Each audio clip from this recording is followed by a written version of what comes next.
কে কহিছে নাই নাই নাই, তবে কি হবে না মোর অভিষ্ট সাধন? ইষ্টমন্ত্র কোথা পাবো?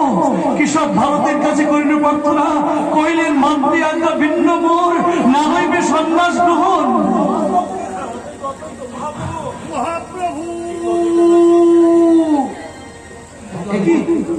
অদ্বৈতাচার্য, আপনি এখানে কেন এসেছেন? নির্ভয় হয়ে এসেছি। মাকে ঘন ঘন গুরু উচ্ছা যেতে দেখেও আমি বিচলিত হইনি, কিন্তু বিষ্ণুপ্রিয়ার দুঃখ আমাকে পাগল করে তুলেছে। একবার নবদ্বীপে চলো। না আচার্য, মাকে আপনি শান্তিপুরে নিয়ে আসুন, কারণ তার অনুমতি ছাড়া আমার যে সন্ন্যাস গ্রহণ সম্ভব না আচার্য। আর বসুমাতা বিষ্ণুপ্রিয়া তাকেও কি আপনি না আচার্য।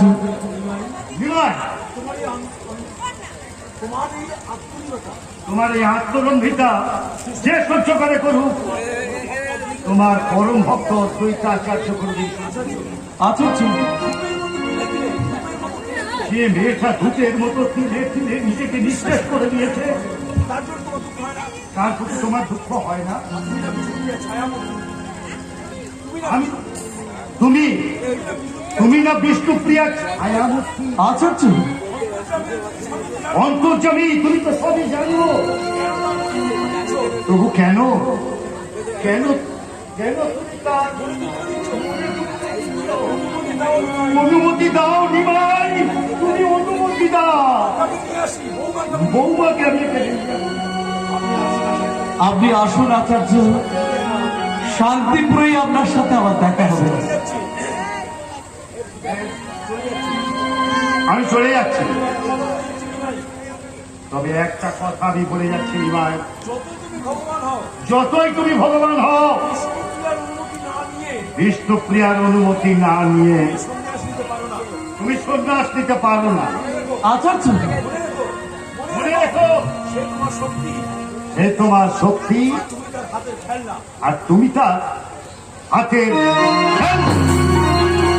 আচার্য, না বিলম্বের নাহি অবসর। একই কে গায়, কে গায় সে মধুর সুর? না না না, পাই দেখিতে আমি, না চাই শুনিতে। রক্ষা করো, রক্ষা করো, রক্ষা করো সন্তানে তোমার।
যাবো বলেই তো আমি এখানে এলাম মা। আপনার ছেলে সন্ন্যাস নিচ্ছে, তার সামনে চোখের জল ফেললে তিনি হয়তো মায়ায় জড়িয়ে পড়বেন। তাই তো আমি আমার সব দীর্ঘশ্বাস, সব চোখের জল আমি এখানে নির্মূলে রেখে যেতে চাই মা।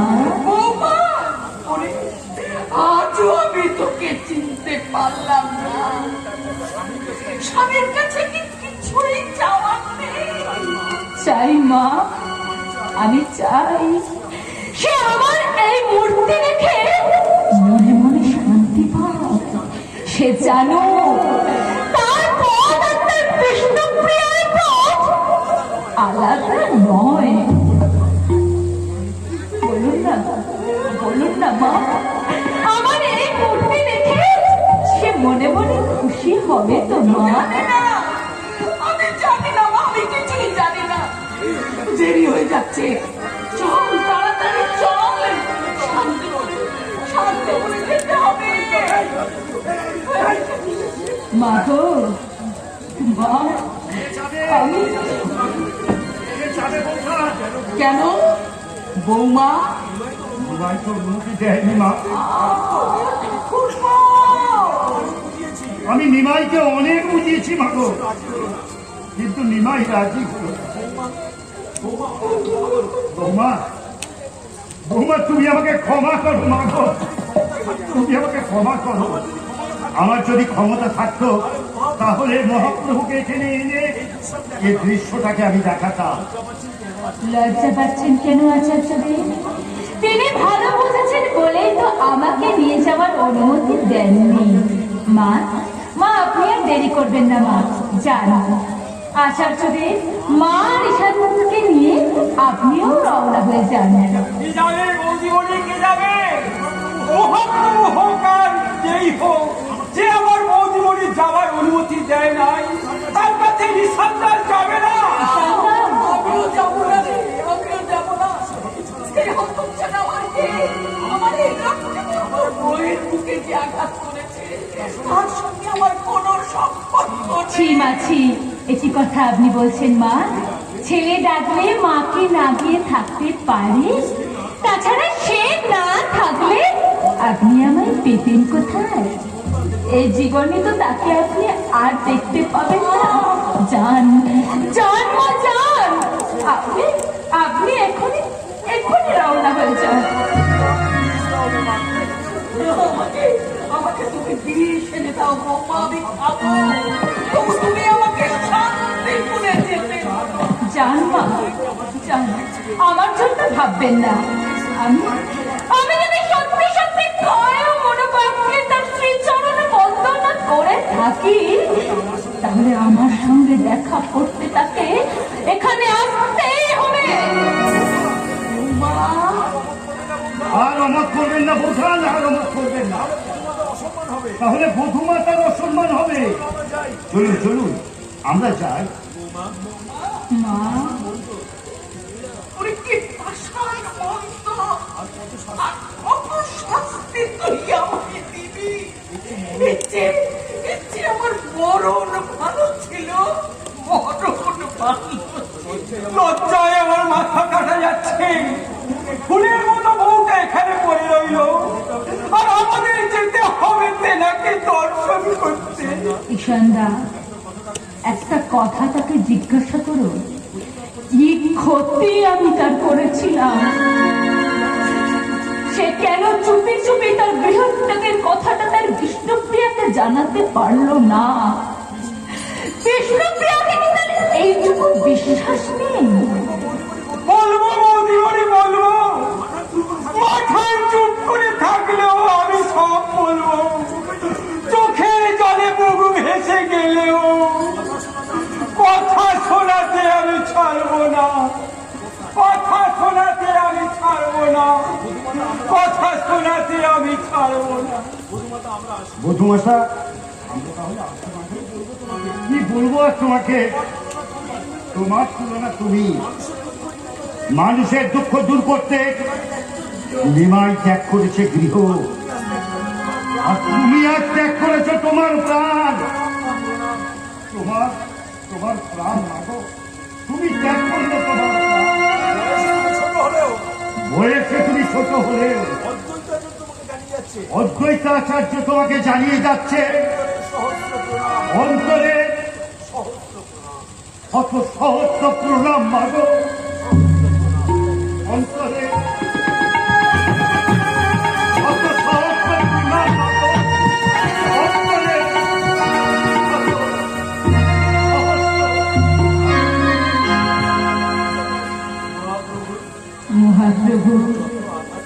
যত আঘাত তুমি আমায় দেবে দাও, সব আঘাত আমি সহ্য করে নেব। যতদিন বাঁচব আমি আবার ব্যথার প্রদীপ জেলে অস্ত্রর উপাচার সাজিয়ে আমি প্রতি মুহূর্ত প্রতি পল তোমার বন্দনা করে যাব, তোমার চরণে বন্দনা করে যাব। প্রভু ভগবান, তুমি ভক্তের পূজা ফিরিয়ে দেওয়ার ক্ষমতা তোমার নেই। বিষ্ণুপ্রিয়া, কে? আমি চৈতন্যদেব। চৈতন্যদেব কে? তাকে তো আমি চিনি না। আমি চিনি আমার গৌরহরিকে। দীক্ষা নেওয়ার পর তোমার গৌরহরির নাম হয়েছে শ্রী চৈতন্য। দীক্ষা নেওয়া হয়ে গেছে? তবে কেন কেন এসেছো তুমি আমার কাছে? অনুমতি চাইতে। আমি যে কৃষ্ণ নাম করতে পারছি না, কৃষ্ণ ভজনায় আমি মন বসাতে পারছি না।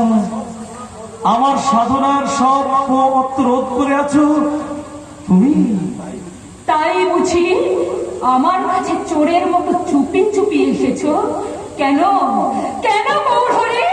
সকলের সামনে আমার অনুমতি নিতে তোমার লজ্জা করলো বুঝি?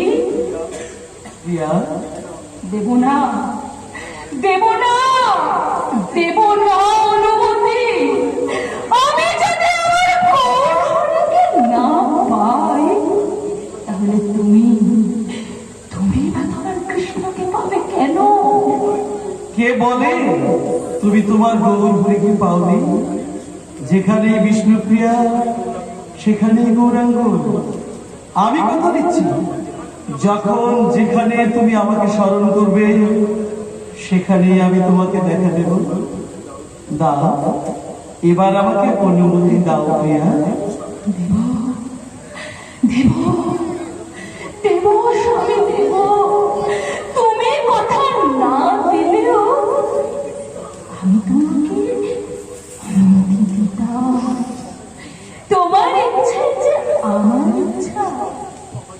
সব দুঃখ কষ্ট আমার জন্য জমা থাকো। নিজেকে গৃহবন্দী রেখে আমি তোমার জন্য সারা পৃথিবীর দ্বার উন্মুক্ত করে দিলাম। যাও যাও গৌরহরি, তুমি নিশ্চিন্ত মনে সন্ন্যাস গ্রহণ করো।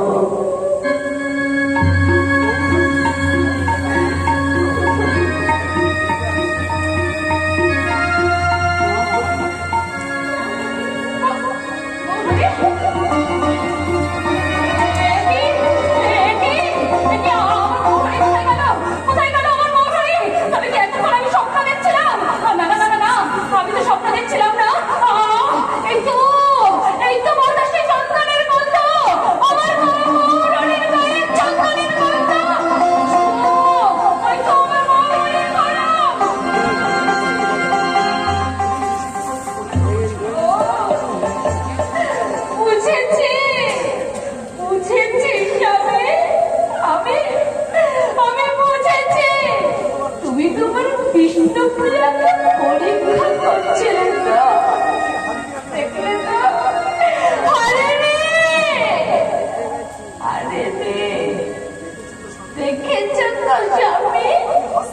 আমি কেমন হাসতে হাসতে তোমাকে